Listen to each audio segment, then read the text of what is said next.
The triple option crystal ball brought to you by Bet MGM. The NBA Finals are underway between the Pacers and the Thunder. Here's an offer for basketball fans you won't find anywhere else. Pick the player that you think will score first in the game. If it's not your player, relax. And he scores the second field goal of the game, you get your stake back in cash. So the crystal ball, we're going to go to the SEC and take a look at LSU this week. The over-under regular season wins, 8.5. I'm telling you right now, take the over. They're going over 8.5. Wow. The over's being set, at minus 155, the under at plus 120. Real quick, last year, LSU 8-4. They lost to USC, A&M, Bama, and Florida, had one ranked win over Ole Miss. Why the optimism down there in Baton Rouge? They've got a Heisman candidate under center in Garrett Nussmeier, his 5th year at LSU, second as a starter, second highest Heisman odds behind that guy in Austin, Arch Manning. Last year, threw for over 4,000 yards, completed 64% of his passes, 29 touchdowns, 12 interceptions. Got to bring that number down. They also returned their leading rusher, their leading receiver, and their leading tackler as well. They made some headway in the transfer portal. Everybody does these days. They brought in some defensive help from FSU and from Florida. Oklahoma wide receiver Nick Anderson, 6'4", injured last year, but remember, as a freshman, 10 touchdowns, 798 yards. So they're going to be really strong. We take a look at their schedule. No Georgia, no Texas on this, but my goodness, does it have a challenging start? And starts have been a problem at LSU under Coach Kelly. They begin at Clemson. Death Valley versus Death Valley, not neutral site. This is in the state of South Carolina at Clemson. That is a tough place to start.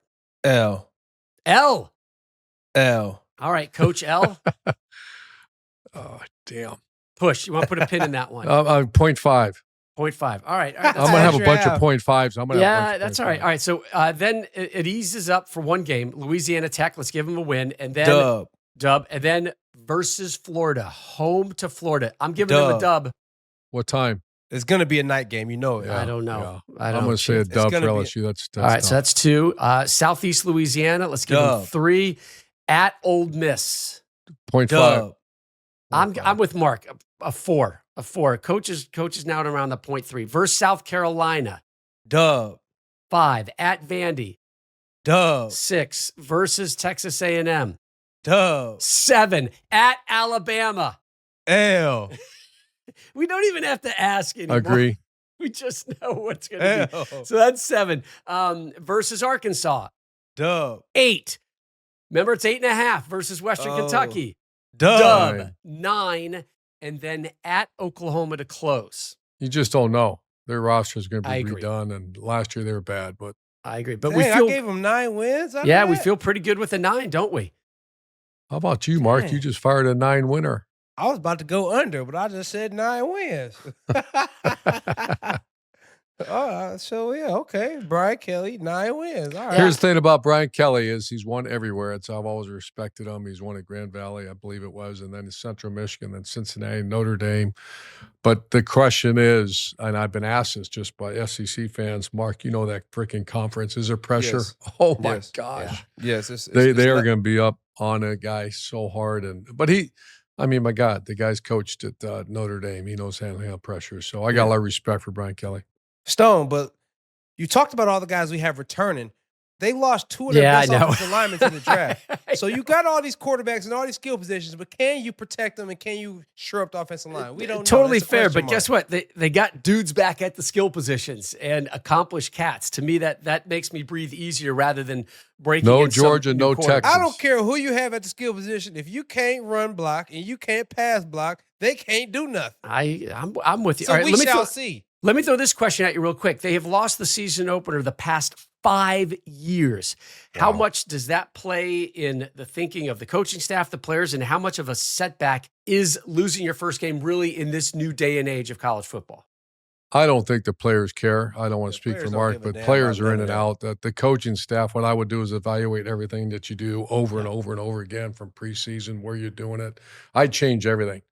I would, whatever we practiced last year, I'd move. Whatever time we practice that, I change it just because that's the way my mind works.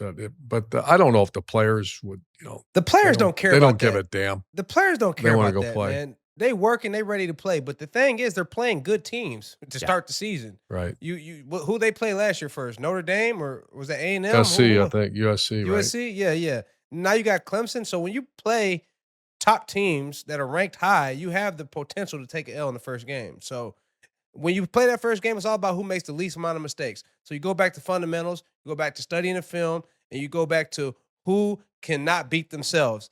The team who plays the most fundamentally sound, the least amount of penalties, most likely win the game in week 1. So Coach, did you like starting your season with a big dog on your schedule, or did you like to maybe ease into it with a week or two?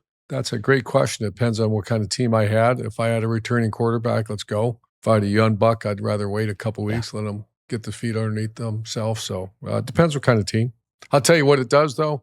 It makes that week of August training camp very serious. For sure. Yep. When you start with 3 dogs, or 3 easier teams, man, I used to carry, if I looked at our schedule, and our players would kind of know after a while, but I would actually use some of those early games as scrimmages in my mind. That's why, because there's only so many hits a player can take. But if you're playing Clemson at Clemson, you better have your scrimmages in the bank 2 weeks before that game. Yeah. So that means you got to go hard early on and then back off, or they'll be blown out by the time you play that game.